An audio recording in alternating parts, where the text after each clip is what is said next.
Baik, selamat siang pendengar Pro 1 RRI Denpasar. Senang sekali saya Dayu Friska kembali menyapa Anda pada siang hari ini dalam Dialog Kentongan untuk edisi Jumat 6 Januari tahun 2023. Dan pada kesempatan yang berbahagia ini kita akan membahas bagaimana waspada cuaca ekstrim di Bali.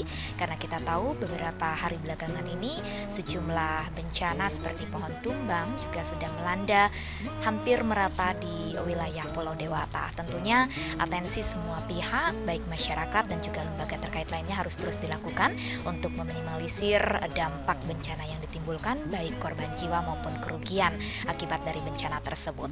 Dan pada siang hari ini di studio Pro 1 RRI Denpasar, dua narasumber sudah hadir langsung yang nantinya akan berikan informasi terkait bagaimana cuaca ekstrim di Pulau Bali dan bagaimanakah bentuk mitigasi yang harus dilakukan oleh semua pihak. Yang pertama, kita sapa narasumber dari BPBD, langsung hadir Kepala BPBD Provinsi Bali, Bapak Imade Rentin. Om Swastiastu, selamat pagi Komandan. Om Swastiastu, salam tangguh, salam sehat, Dayu, mendengar dimanapun berada, semoga kita tetap dalam keadaan sehat walafiat. Pak Wirya dari BMKG, siap, sehat Pak Wirya. Baik, ada juga langsung hadir dari BPMKG Wilayah 3 Denpasar, ada Bapak Nyoman Gede Wirya Jaya, beliau adalah Koordinator Bidang Data dan Informasi dari BPMKG Wilayah 3 Denpasar. Om Swastiastu, selamat pagi Pak Wirya.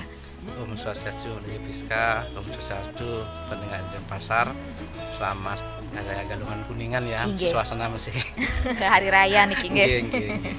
Iya, dan mengawali tahun 2023 tentunya ini menjadi atensi semua pihak nih King, Pak Rentin dan juga Pak Wirya Jaya, karena kita tahu pada awal tahun, bahkan sebelum awal tahun juga Bali sudah dikepung oleh bencana. Ada pohon tumbang, ada juga beberapa wisatawan yang terseret arus. Bahkan sampai saat ini dari tim SAR masih melakukan upaya juga terhadap dua wisatawan warga negara asing yang terseret arus di pantai Diamond Beach di Nusa Penida. Dan sebelum kita ke Pak Rentin, saya mau konfirmasi dulu ke Pak Wirya Jaya. Sejatinya fenomena apa yang terjadi di Bali, Pak? Karena kan sebelumnya ada rilis dari BMKG sampai 3 Januari potensi cuaca ekstrim terjadi. Tapi kita tahu sampai hari ini masih diperpanjang, dan sampai kapankah potensi ini masih terus terjadi? Silakan dijelaskan Pak Wirya Jaya. Ya, terima kasih ya. Jadi kalau kita lihat ya dari prediksi BMKG, secara klimatologis wilayah Bali dari awal kita prediksi masih pada musim penghujan yang puncaknya kita prediksi jadi pada bulan Januari ini. Jadi wajar kalau hujannya sekarang bahkan beberapa hari ke depan pada bulan Januari ini akan lebih banyak terjadi, dan kita tentu akan lebih waspada terhadap potensi daripada bencana hidrometeorologi yang mungkin terjadi sebagai dampak daripada curah hujan tersebut. Apalagi dari awal BMKG sudah memprediksi adanya fenomena La Nina, di mana fenomena La Nina merupakan fenomena global yang berdampak pada penambahan jumlah curah hujan daripada kondisi normal. Ya, tentunya kalau kondisi normal nambah curah hujan, artinya kan bencana hidrometeorologi pun makin besar kemungkinan terjadinya. Itu perlu kita waspadai. Ya, kemudian dari sisi meteorologis kita lihat bahwa beberapa hari kemarin itu kita lihat kan di samping gelombangnya tinggi, anginnya kencang, cuacanya juga cukup ada yang berhujan sampai lebat, bahkan sangat lebat juga beberapa lokasi di Provinsi Bali. Nah, di sini kita lihat ada beberapa faktor yang menyebabkannya. Yang pertama, kita tahu bahwa monsun Asia itu lagi sedang aktif. Itu umum terjadi pada saat musim hujan. Itu monsun Asia aktif, artinya angin bertiup dari daratan Asia membawa massa udara basah melewati Indonesia sehingga kita mengalami musim penghujan. Ya, sebaliknya kalau musim kemarau itu kan dari Australia angin bertiup membawa massa udara kering sehingga kita musim kemarau. Yang kedua, adanya beberapa fenomena seperti adanya beberapa tekanan rendah ya. Yang saat ini kita lihat ada dua. Yang pertama itu kita lihat ada di benua Australia, yaitu bekas tropical cyclone Ellie yang dari Desember ini terjadi sampai dengan hari ini dia masih aktif di daratan benua Australia. Namun kita lihat sudah semakin melemah. Yang kemudian di sebelah baratnya Pulau Kalimantan juga ada bibit tropikal siklon tekan rendah ya sini 96 W. Nah ini jadi ini yang membagi angin tersebut. Ya kalau kemarin dia lebih dekat sehingga adanya pertemuan angin tersebut dengan hanya pertemuan angin itu menyebabkan kita ada angin kencang, kemudian ada juga curah hujan cukup tinggi. Ya itu menyebabkan di sana belokan. Konvergensi. Kalau bahasa ini konvergensi atau pertemuan angin lah cukup aktif di sana. Kemudian kita lihat juga ada beberapa fenomena atmosfer yang kemarin cepat aktif, hari ini sudah mulai berkurang. Ya, jadi semua itu terjadi secara bersamaan kemarin sehingga kita juga memantau terus perkembangan dinamika atmosfer. Karena atmosfer kan sangat dinamis sekali, terutama kemarin kita lihat angin juga dari tanggal 1 sampai tanggal 5 kita pantau angin cukup kencang. Bahkan tanggal 2 itu yang kita lihat cukup banyak kejadian ya. Itu angin di Ngurah Rai itu tercatat sampai dengan 39 knot. Bahkan pada tanggal tersebut ya, tanggal 2 jam 15.23 itu angin ada yang disebut dengan gasti, angin sesaat itu sampai dengan 44 knot di Ngurah Rai. Angin itu enggak kalau dia termasuk ekstrim di atas 25 knot. Ini sampai dengan 44 knot. Itu berarti gasti. Sangat ekstrim ya Pak ya. Ekstrim sekali.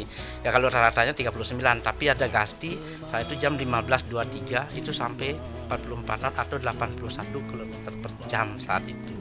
Nah terus kita pantau terus ya, kemarin tanggal 3 udah 30, tanggal 4 menurun terus ini. Ya kita harapkan juga.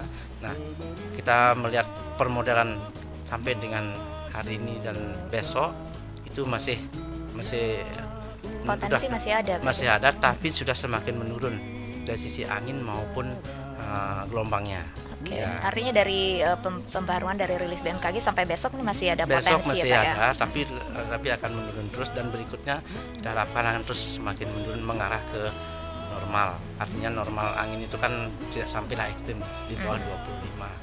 Ya. Iya, baik. Kalau melihat dari fenomena yang terjadi, apakah ini bisa kemungkinan berulang atau seperti apa Pak? Ini kan dinamika atmosfer sangat dinamis sekali. Nah, pada saat musim penghujan seperti ini, itu umum terjadi bibit tropikal siklon di selatan Khatulistiwa. Nah, seandainya ya kalau terjadi bibit siklon tekan rendah di atasnya benua Australia, biasanya memutar mendekati NTT. Nah, kalau terjadi di sana kemungkinan bisa jadi ada cuaca ekstrim, angin kencang, gelombang tinggi dan hujan lebat, itu umum terjadi. Tapi sampai saat ini belum ada bibit seperti itu. Yang ada saatnya adalah di sebelah baratnya Kalimantan dan di benua Australia itu bekas tropikal siklon Eli. Nah, itu dua itu yang membagi angin sehingga kedepannya kita mudah-mudahan akan semakin mengarah ke tidak ekstrim lagi. Ke normal ya Pak ya. Iya, sebelum ke Pak Rentin satu lagi Pak mungkin bisa dijawab, potensi ini apakah dirasakan merata di seluruh Pulau Bali atau ada wilayah-wilayah tertentu saja yang mungkin menjadi garis merah Pak? Ya, kemarin kita lihat konvergensi itu dari sebagian Sumatera ya, Jawa, Bali, NTB sampai NTT. Nah itu makanya angin cukup kencang kemarin, ada konvergensi itu. Menyebabkan di samping fenomena kemarin saya sebutkan tadi semuanya itu yang cukup keras kemarin ada tambahan konvergensi yaitu kumpulan angin. Jadi pertemuan angin itu menyebabkan cukup kencang juga, dampaknya juga gelombang jadi cukup tinggi. Ya kedepannya ini angin sudah kita semakin menurun, gelombang juga besok masih lumayan tinggi. Setelah itu menurun gelombang dan angin. Namun kita waspadai adalah cuacanya, hujannya. Ya karena kita sedang di puncak musim hujan. Nah perlu kita waspadai. Mungkin teman-teman BPD akan jauh lebih waspada ya, ada potensi hujan yang cukup tinggi karena kita Januari kita prediksi puncak musim hujan, tentunya kita akan lebih waspada terhadap bencana hidrometeorologi. Iya, baik. Terima kasih Pak Wiryajaya informasi awal. Nanti kita akan lanjutkan lagi sejatinya bagaimana aktivitas di pelabuhan juga. Ini kan memerlukan juga rekomendasi dari BMKG karena di Padangbayi beberapa hari yang lalu juga sempat dilaksanakan sistem buka tutup ya Pak ya akibat gelombang tinggi. Iya. Tapi nanti dijawab Pak Wir. Kita ke Pak Rentin dulu. Bisa dijelaskan juga Pak Rentin saat ini mungkin update terbaru berapa kejadian yang sudah tertangani oleh BPBD Provinsi Bali pasca adanya cuaca ekstrim dan sampai saat ini sejauh ini bagaimana kondisi secara keseluruhan di Bali, Pak Rentin? Ya, Dayu, pendengar dimanapun berada, kami BPBD Provinsi Bali selalu mengacu kiblat kami adalah informasi dan rilis resmi yang dikeluarkan oleh BMKG Pusat, BMKG Wilayah 3 Denpasar kaitannya dengan perkiraan dini dan warning terhadap beberapa potensi cuaca ekstrim. Ketika kami flashback kepada data rekap yang kami miliki baru sampai tanggal 5 kemarin saja, dari awal tahun 2023 itu sudah total ada 268 kejadian. Dominasi adalah dampak dari adanya cuaca ekstrim, apakah dia pohon tumbang, bangunan roboh, kemudian tempat suci, pura dan tempat ibadah yang roboh, terbawa angin kencang termasuk tower dan beberapa baliho, billboard begitu yang runtuh, bahkan menimpa kendaraan warga yang sedang melintas tidak kurang dari di shortcut 3 tanggal 3 Januari pas di Penampahan. Saya sedang ngasih nyate begitu di kampung di rumah, langsung ada respon untuk segera bergerak ke shortcut 3 kurang lebih 6-7 jam. Kami melakukan penanganan bersama Pak Kapolres Tabanan dengan jajaran termasuk Kapolsek Baturiti. Segenap jajaran juga kita clear up, Astungkara bisa lancar lalu lintas kita karena memang shortcut 3 sebagai jalan baru, ketika ada penghalang rubuhnya billboard di jalur baru itu kita alihkan sementara ke jalur yang lama. Tetapi kalau boleh saya flashback dulu untuk rekap data sepanjang 2022 Dayu. Kendatipun saat pergantian di jam 00 kalau salah reporter RRI Denpasar Mas Diki sempat menghubungi saya di penggantian titik-titik pergantian tahun. Saya sampaikan sepanjang 2022 tidak kurang dari 1906 sepanjang 2022 terjadi kejadian bencana, memang didominasi lagi-lagi oleh cuaca ekstrim, kemudian berturut-turut diikuti oleh terjadinya gempa bumi, tanah longsor, banjir, termasuk beberapa konteks kebakaran, baik kebakaran gedung maupun karhutlah kebakaran hutan dan lahan masih ada potensinya kita di Bali. Ketika kita flashback per kabupaten kota, lebih dominasi memang kejadian kebencanaan itu terjadi paling banyak di Kabupaten Karangasem, kemudian di Badung, dan teman-teman di kabupaten kota lainnya rata-rata terjadi di kisaran puluhan, ada yang sampai 93 kejadian bencana seperti Tabanan, 76 di Klungkung, kemudian 43 di Denpasar, Gianyar yang sampai 103 kejadian. Total angka kerugian yang kami hitung sampai dengan akhir tahun 2022 lebih dari 49,8 miliar kita kategorikan sebagai kerusakan dari infrastruktur termasuk korban jiwa. Total selama 2022 ada 10 korban jiwa, korban luka-luka baik ringan sedang itu 32 orang, sedangkan kerusakan infrastruktur rusak berat di 971, kemudian di rusak sedang ada 251 dan rusak ringan 457 unit infrastruktur termasuk rumah warga. Oleh karena itu jika kita flashback pada data di 2022 yang dominasinya memang pada cuaca ekstrim, kembali di awal kita baru di tanggal 6 sekarang, tapi sudah luar biasa 268 titik kejadian di seluruh Bali dampak dari cuaca ekstrim yang terjadi di pengawal tahun. Ini tentu berangkat awalnya adalah dari peringatan dini yang dikeluarkan oleh pihak BMKG. Bali masuk di dalam 8 atau 9 wilayah provinsi yang akan masuk dan terkena dampak dari cuaca ekstrim, sekurang-kurangnya angin kencang, kemudian hujan lebat dan sangat lebat. Memang prediksi awal hanya sampai akan terjadi di awal Januari, tetapi kenyataan di lapangan kita melihat cuaca ekstrim ini bahkan akan berpotensi seperti Pak Wiryo tadi sampaikan akan berpotensi sampai di pertengahan Januari 2023. Kami sudah mendata sampai dengan kemarin tidak kurang dari estimasi kerugian secara hitung cepat yang kami lakukan tim kami di lapangan 2,1 miliar itu tersebar hampir di seluruh wilayah Provinsi Bali, baik itu pohon tumbang, cuaca ekstrim lainnya termasuk longsor dan rubuhnya beberapa fasilitas, apakah itu rumah, apakah itu tempat ibadah, pura kawitan, dan termasuk merajan yang secara pribadi menjadi milik dari warga.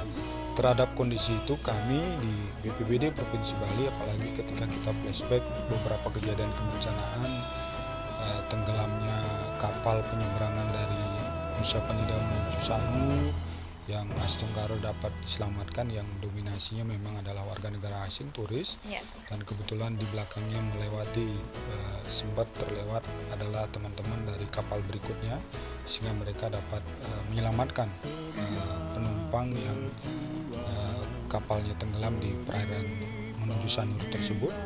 Dan kondisi terakhir yang seperti Dayu sampaikan tadi, di salah satu pantai yang menarik banyak kedatangan wisatawan di Nusa Penida, sampai sekarang masih dilakukan operasi pencarian hari keempat. 2 warga negara asing, yang pertama dari Jerman, 1 dari Austria, yang kebetulan terseret arus pada saat itu karena memang hasil pemetaan lapangan kami yang kami dapatkan laporan awal dari Kabasarnas Denpasar Pak Gede Darmawan, kondisi cuaca memang sangat ekstrim, hujan yang sangat lebat kemudian dibarengi dengan angin kencang. Sesungguhnya hasil konfirmasi saya dengan pemerintah setempat melalui BPBD Kabupaten Kelungkung termasuk pihak Polsek Nusa Penida, sesungguhnya sudah lama dipasang papan rambu peringatan bahkan larangan untuk lebih ekstra hati-hati dan lebih waspada, mengingat di daerah tersebut di samping risikonya tinggi, tiba-tiba sering terjadi cuaca ekstrim, angin kencang dan gelombang yang tinggi. Tapi kita tahu Bali memang salah satu menjadi daya tarik wisatawan mancanegara karena ekstrim kondisinya, ekstrim cuaca di satu sisi, ekstrim dan tinggi ombaknya. Turis bahkan menjadi tantangan tersendiri bagi mereka ketika mereka bisa kalahkan dalam tanda kutip ketinggian gelombang, besarnya amukan cuaca ekstrim tersebut, sehingga bagi mereka itu sebagai sebuah challenge. Oleh karena itu kami dengan segenap jajaran yang ada di lapangan melalui BPBD Kabupaten Kelungkung dan tentu teman-teman kami di BPBD Kapkota seluruh Bali saat ini sedang kami kumpulkan. Kebetulan para kepala pelaksana BPBD Kapkota seluruh Bali kami undang berkumpul di posko kami. Salah satu konteksnya adalah bagaimana kita memberikan peringatan dini kepada teman-teman, terutama lokus kita adalah DTW, daerah tujuan wisata. Lebih spesifik lagi adalah wisata tirta, karena beberapa hari ke belakang kejadiannya lebih didominasi oleh cuaca ekstrim sangat berdampak pada wisata tirta, tenggelamnya kapal penyeberangan, kemudian hilangnya wisatawan asing yang sedang beraktivitas di pantai. Ini tentu menjadi warning kita tidak menginginkan atau stop sampai di sana, jangan sampai lagi ada korban-korban berikutnya. Tentu salah satunya adalah menghimbau kepada seluruh pengunjung wisatawan, terutama wisata tirta, untuk mereka lebih berhati-hati bila perlu ketika di saat terjadi aktivitas di perairan terjadi tiba-tiba cuaca ekstrim, hujan sangat lebat, kemudian dibarengi angin kencang, sementara waktu objek wisata tersebut tidak apa-apa untuk ditutup sementara demi keamanan dan keselamatan warga dan pengunjung. Saya kira itu. Iya, baik, terima kasih Pak Rentin. Itu artinya memang menjadi salah satu solusi ya Pak ya, daripada nanti ada penambahan lagi kejadian-kejadian yang tidak diinginkan. Dan menarik sekali pendengar, bagi Anda mungkin yang ingin bertanya langsung melalui line telepon di 0361 222161 ataupun sampaikan pendapat dan komentar Anda melalui WhatsApp di 089 678 123 830 atau kanal YouTube di RRI Denpasar. Kami undang Anda nanti di sesi kedua bisa bergabung, tapi kita jeda yang satu. Masih dalam dialog Kentongan. Siang hari ini pendengar kita masih berbincang terkait waspada cuaca ekstrem di Bali. Masih bersama dua narasumber kita di studio Pro 1 RRI Denpasar. Ada Kalaksa BPBD Provinsi Bali, ada Bapak Mahdi Rentin, dan juga ada Bapak Inyoman Gede Wirya Jaya selaku Koordinator Bidang Data dan Informasi dari BMKG Wilayah 3 Denpasar.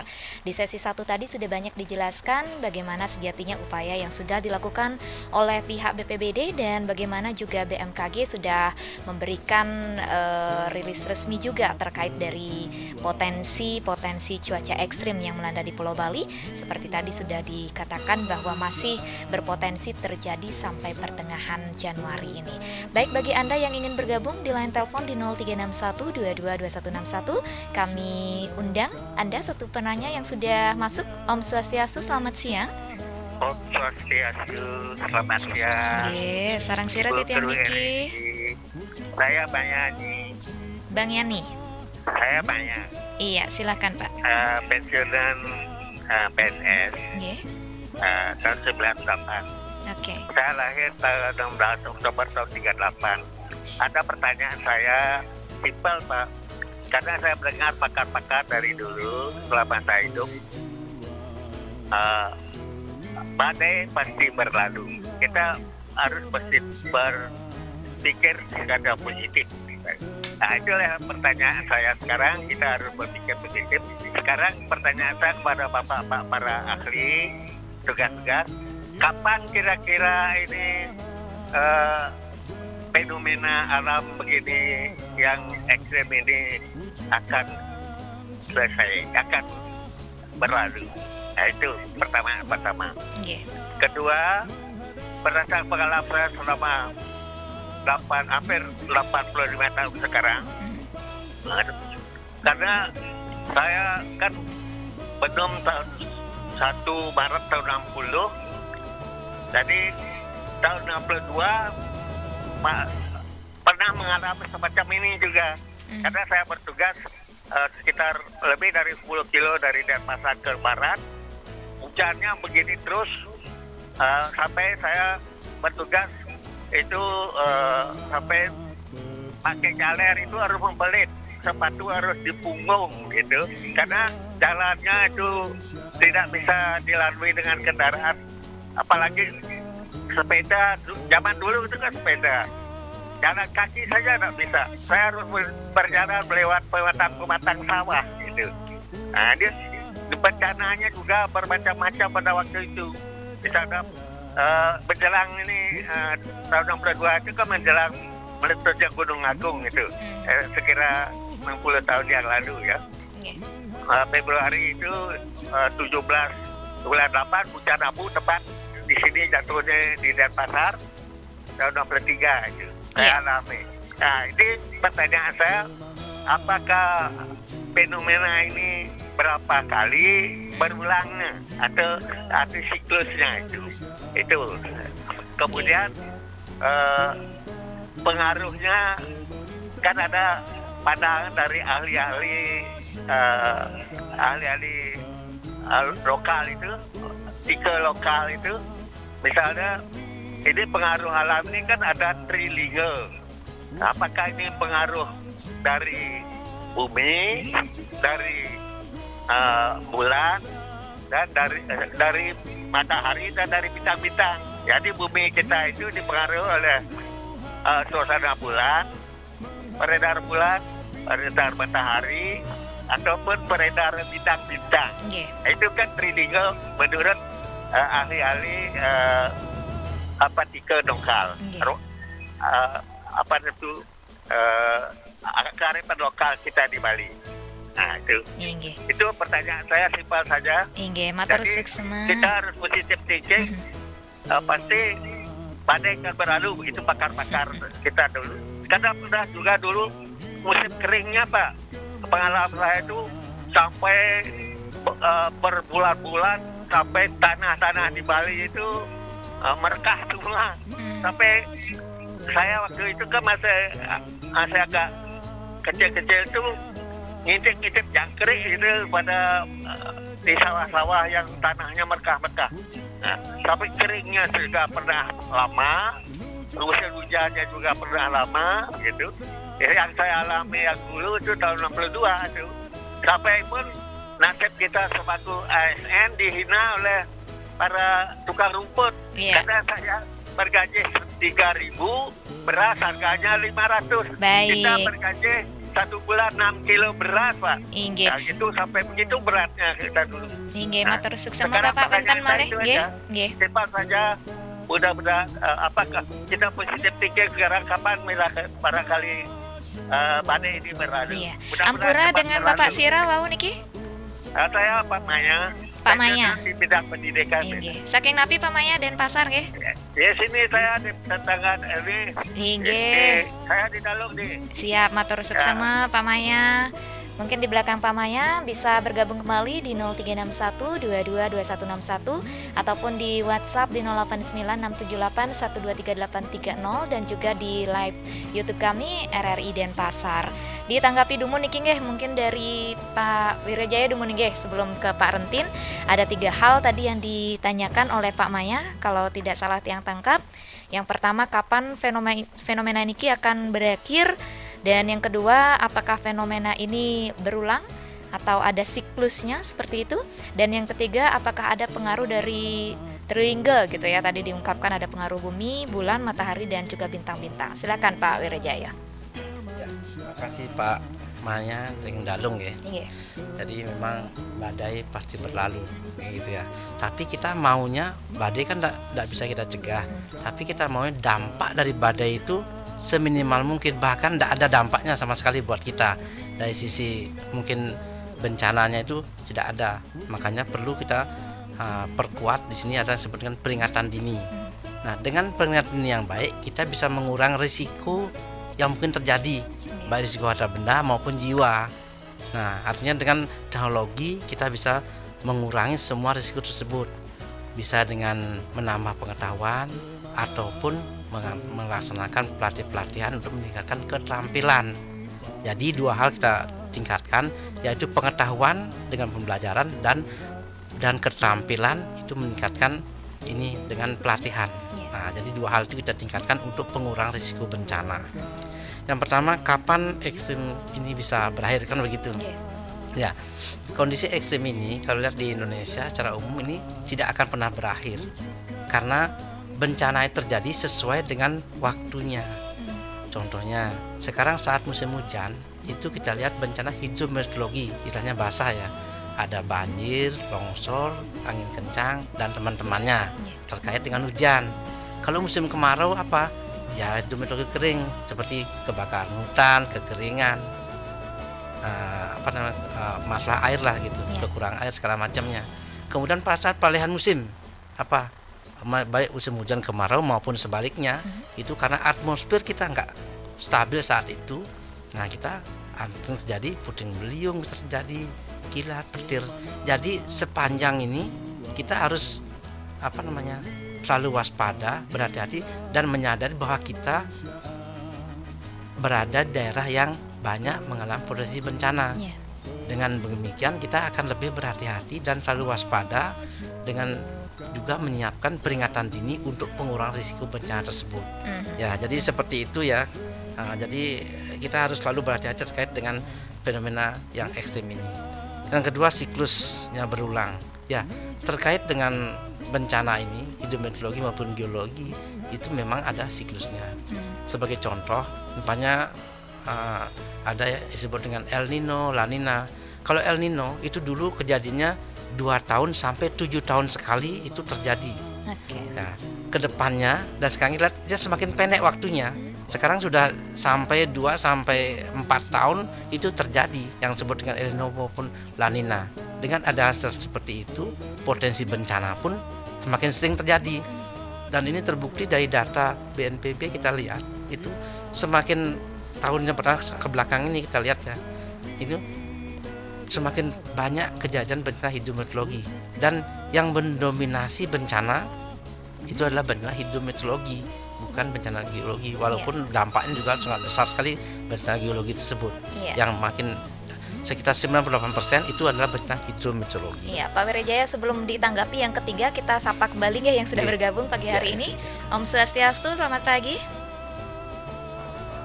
Nggih, serangan siapa di mana, Pak? Dari Bandung Timur. Iya, Pak. Siapa, Pak? Ahmad Irwan. Ahmad Irwan. Silakan singkat saja, Pak Ahmad. Ya, selamat siang Bapak narasumber. Siang baik. Masih yang baik. Saya mau tanya, kan di daerah saya udah beberapa hari terjadi angin kencang, tapi hujan kan kira-kira beberapa, jadi sangat mengkhawatirkan di antara pohon-pohon, banyak pohon-pohon yang tumbang. Angin kencang kan sekarang sudah 3 hari angin tidak ada, hujan tidak ada, ciri-ciri cuaca apa yang saya tanyakan. Terima kasih Pak, selamat siang. Baik, terima kasih Pak Ahmad Irwan di Bandung Timur ya. Mungkin sekaligus menjawab nih Pak Wirajaya, dilanjutkan dulu yang ketiga tadi, pengaruh Trilingga. Ya, Trilingga ya, kita juga ilmu baru bagi kita. Terang aja. Ini kan ada bulan ini kita masukkan dalam satu, yaitu astronomi. Ya, ini berpengaruh terhadap katakanlah mungkin bumi kita ini bagian besar adalah air dan udara gitu ya. Sehingga kalau ada fenomena astronomis, katakanlah purnama maupun tiller, itu akan berpengaruh terhadap pasang surut maupun gelombang. Ya, makanya kalau seperti sekarang ini ada purnama itu kita lihat se-Indonesia, kita lihat juga ada potensi beberapa daerah yang ada kena banjir rob. Nah, itu jadi faktor astronomis juga mempengaruhi, salah satu pertimbangan yang bisa mempengaruhi kondisi bencana hidrometeorologis ini, terutama terkait dengan maritim.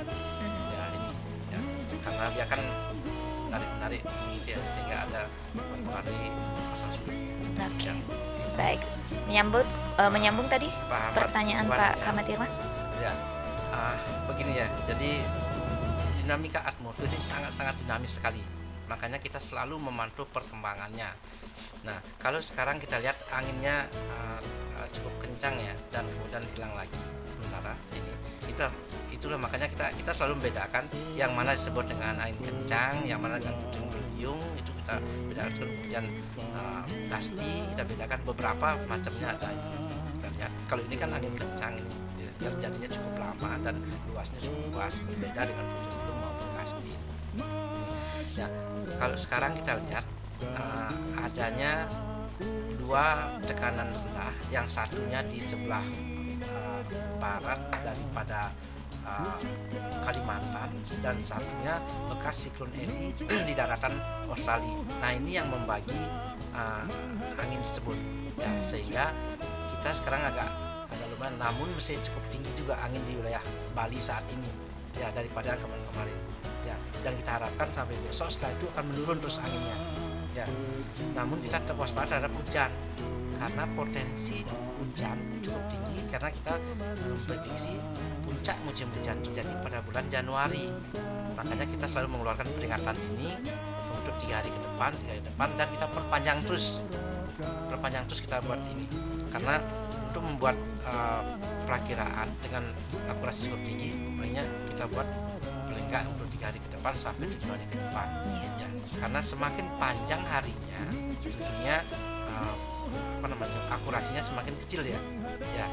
BMKG kan membuat perakiraan katakanlah perakiraan musim dulu yang 6 bulan, kemudian kita update lagi menjadi perakiraan bulanan, kemudian kita update lagi menjadi perakiraan 10 harian, 7 harian, 3 harian, sampai dengan yang 1 harian, dan nowcasting seperti di bandara. Karena yang namanya di bandara pesawat terbang itu perlu perakiraan terkini dia, terupdate. Nah, itu mungkin yang saya sampaikan. Walaupun sekarang ini di Pak Ahmad Irwan ini kan anginnya tidak begitu kencang, hujan nggak ada, namun tetap harus waspada. Potensi masih terjadi ya Pak ya? Potensi masih terjadi, anginnya kita lihat secara global masih cukup kencang di wilayah di Indonesia ini ya. Walaupun sekarang udah bergerak ya ke atas, kita lihat ya. Kalau kemarin dia konvergensi itu dari sebagian Sumatera, Jawa, Bali, NTB, NTT, itu semuanya kan kencang mulai tanggal 2, kemarin kita lihat 2, 3, 4 atau gitu sekarang sudah mulai dan ke depannya kita lihat paling tidak untuk besok sih ada, dan setelah itu mulai berkurang dari sisi angin dan gelombang. Namun dari sisi hujan itu yang perlu kita waspadai. Baik, terima kasih Pak Wirajaya, semoga bisa menjawab apa yang telah ditanyakan oleh Pak Maya dan juga Pak Ahmad Irwan. Silakan Pak Rentin. Iya, 2 orang penanya ini bahkan secara nasional ya Dayu ya. Iya. Teman-teman monitor dari Bandung Timur juga sempat monitor nih Pak Irwan. Jadi salam dari Bali Pak Irwan. Tentu ketika kondisi seperti itu Pak hadapi, ya kami di Bali juga menghadapi hal yang sama. Kadang angin kencang tidak disertai dengan hujan, tetapi yang lebih ekstrim justru angin kencang yang kita hadapi dibarengi dengan hujan yang lebat dan bahkan sangat lebat, intensitasnya cukup lama. Ini tentu kesiapsiagaan kita tingkatkan. Kalau kami di BPBD sering mengistilahkan kenali potensi ancaman bencana di sekitar kita. Ketika kita sudah kenal ancaman bencananya, siapkan strategi untuk penyelamatan diri, karena esensi dari PB, penanggulangan bencana, itu adalah penyelamatan jiwa manusia. Karena hukum tertinggi dalam sebuah negara adalah penyelamatan jiwa warga negaranya. Ke Pak Maya yang senior kami mungkin ini, udah pensiunan sekian tahun yang lalu, dia kelahiran 1938, berarti udah sangat cukup usia beliau cukup lama melanglang buana di pemerintahan, di birokrasi. Ketika beliau punya tagline badai pasti berlalu, jangan lupa Pak Maya, badai baru akan datang. Kita sudah mencontohkan dan membuktikan sekarang. Ini warning peringatan dini dari BMKG kan tidak baru sekarang saja, bahkan berkali-kali sudah diberikan warning, diberikan peringatan, bahkan ada dasarian, ada tri harian kan begitu Pak Wir, bahkan tiap harian. Ketika dulu basisnya per wilayah kabupaten kota, sekarang sudah sangat detail dan rigid sekali per kecamatan. Jadi teman-teman, sekaligus sebagai imbauan kami dari pihak pemerintah daerah melalui BPBD, kami pun di BPBD mengacu selalu informasi resmi yang dikeluarkan oleh BMKG. Oleh karena itu tidak ada pilihan lain, publik, warga masyarakat Kramo Bali khususnya, untuk selalu mengikuti, selalu mengupdate berbagai perkembangan informasi yang dikeluarkan oleh BMKG yang sudah sangat rigid detailnya per kecamatan. Ketika kita berada di kecamatan X dan di sana sudah diberikan peringatan dini berkaitan dengan cuaca yang akan terjadi dalam kurun waktu tertentu, tentu kita sudah bisa mempersiapkan diri hal-hal apa yang bisa kita lakukan dalam upaya penyiapan dan penyelamatan diri kita. Bencana Bali lebih-lebih yang berada di dalam ring of fire, berbagai potensi ancaman bencana selalu mengintai kita. Ketika kesepakatan secara internasional ada 14, bahkan sekarang sudah 15 jenis ancaman bencana, karena kita disadarkan oleh cerita buruk rekan-rekan kita, saudara kita di Lombok, kemudian di Palu, Sulawesi Tengah ada likuifaksi pasca gempa dan tsunami. Kita pun di Bali rupanya potensi likuifaksi ada. Walaupun tidak di semua wilayah. Daerah mana nih ke Pak Rentin? Kalau saya lihat di sebagian wilayah Klungkung, ada juga di beberapa wilayah di Gianyar termasuk Badung dan sebagian kecil di Kota Denpasar. Tentu berdasarkan kajian akademis yang dikeluarkan oleh Pusat Kajian Bencana Universitas Udayana yang kebetulan terrangkum di dalam Forum Pengurangan Risiko Bencana Provinsi Bali, yang memang kami koordinasikan update selalu rutin setiap bulan, rutin setiap triwulan, bahkan tahunan, berkaitan dengan kondisi dan potensi kebencanaan yang ada di Provinsi Bali. Ketika berbicara sebuah trilingga sebagai bagian dari kearifan lokal, mungkin yang ada di agama Hindu, mungkin tepat yang dikatakan oleh Pak Wiryo, ini bagian dari astronomi. Tentu kearifan lokal yang kita miliki, ada peredaran bumi, matahari dan bulan dan bintang-bintang di sana, berpengaruh terhadap kondisi cuaca yang ada tidak hanya di Bali, mungkin di seluruh dunia, di Indonesia, bahkan kita di Bali. Oleh karena itu BMKG punya beberapa inovasi, sekolah lapang iklim gitu ya Pak Wir ya, sekolah lapang cuaca yang tujuannya adalah tidak lain dan tidak bukan bagaimana kita mengenali fenomena alam. Ketika kita seorang petani, tentu ada iklim yang perlu diwaspadai saat mana kita akan turun ke sawah, turun ke ladang untuk bercocok tanam dan mulai menabur dan menanam bibit dan lain sebagainya. Kemudian kearifan lokal kita di Bali juga, apa yang dikeluarkan oleh Pak Gubernur Pak Wayan Koster terutama paling menonjol di saat kita kurang lebih 3 tahun berhadapan dan berperang menghadapi COVID-19. Beliau selalu mengedepankan upaya dan usaha secara niskala dan skala. Dan ini astungkala kita terbukti berhasil di dalam penanganan COVID-19, tidak hanya sebatas bisa menekan kasus yang ada di Bali, tetapi yang paling utama keberhasilan kita di Bali adalah capaian vaksin yang sangat luar biasa, tertinggi dibandingkan dengan rekan-rekan kita di seluruh Indonesia.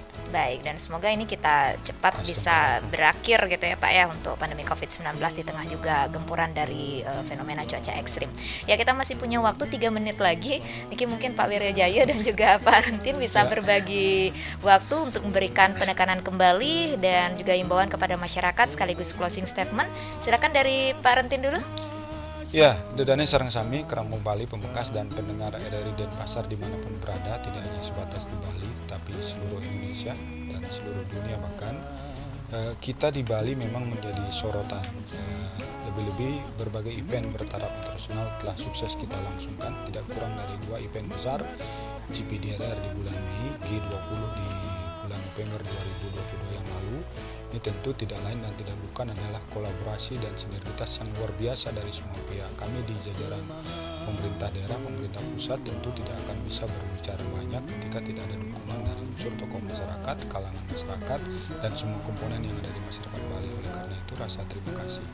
Ketika kita sekarang dihadapkan pada fenomena cuaca ekstrim yang ada di Bali, tidak ada lain yang bisa kita lakukan. Pertama, yuk bersama-sama kita ikuti berbagai perkembangan update informasi yang dikeluarkan oleh pihak BMKG.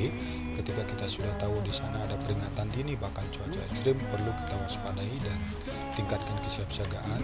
Lakukan 2 hal, kenali berbagai potensi ancaman di sekitar tempat tinggal kita. Ketika kita bertempat tinggal di bantaran sungai, bantaran danau, pinggir pantai, tentu di sana ada potensi naiknya air laut, air danau, bahkan banjir, tanah longsor, pohon tumbang dan lain sebagainya. Ketika kita mengenali potensi ancaman bencana, yang kedua yang terpenting adalah siapkan strategi untuk penyelamatan diri. Bencana cuaca ekstrim boleh tetap berlangsung di Bali, tetapi esensi utama adalah kita siap untuk selamat dan menyelamatkan diri kita masing-masing. Terima kasih, tetap dalam lindungan Tuhan Yang Maha Kuasa.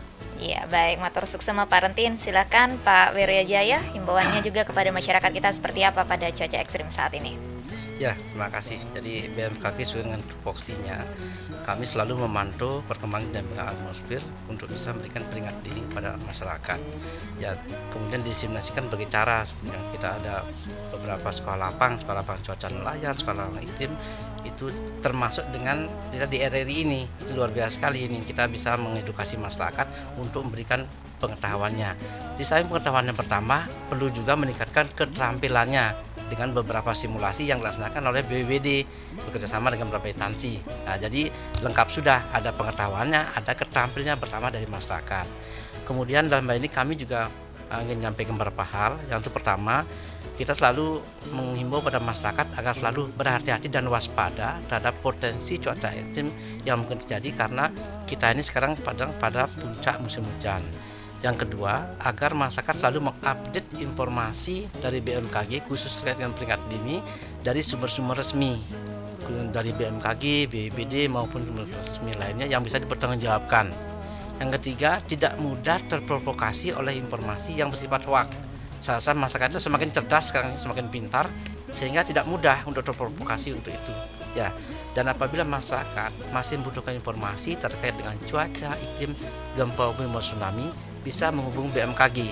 Nah, itu di nomor telepon 0361 75 1122. Kami operasional 24 jam tanpa hari libur karena yang namanya bencana kan tidak pernah bilang datangnya siang atau malam itu. Jadi kita selalu siaga. BPBD pun demikian 24/7 Pak ya. Nah, siap untuk itu melayani masyarakat. Demikian, terima kasih. Iya, baik, terima kasih Pak Wiryajaya dan terima kasih juga kepada Pak Rentin di awal tahun 2023 ini sudah hadir langsung menyapa pendengar kita Perusahaan RRI Denpasar dan semoga ke depan segala bentuk mitigasi bencana bisa ditingkatkan, masyarakat kita juga tetap bisa lebih awas dan berwaspada dalam menghadapi segala potensi cuaca ekstrim yang melanda Pulau Dewata. Dan demikian juga kepada pendengar yang sudah ikut berinteraktif melalui telepon tadi, ada Pak Maya dan juga Pak Pak Ahmad Irwan. Terima kasih atas kebersamaan Anda, dan kita tutup perjumpaan kita pada siang hari ini dengan Prama Santi. Om Santi Santi Santi Om. Ketangguhan bangsa menghadapi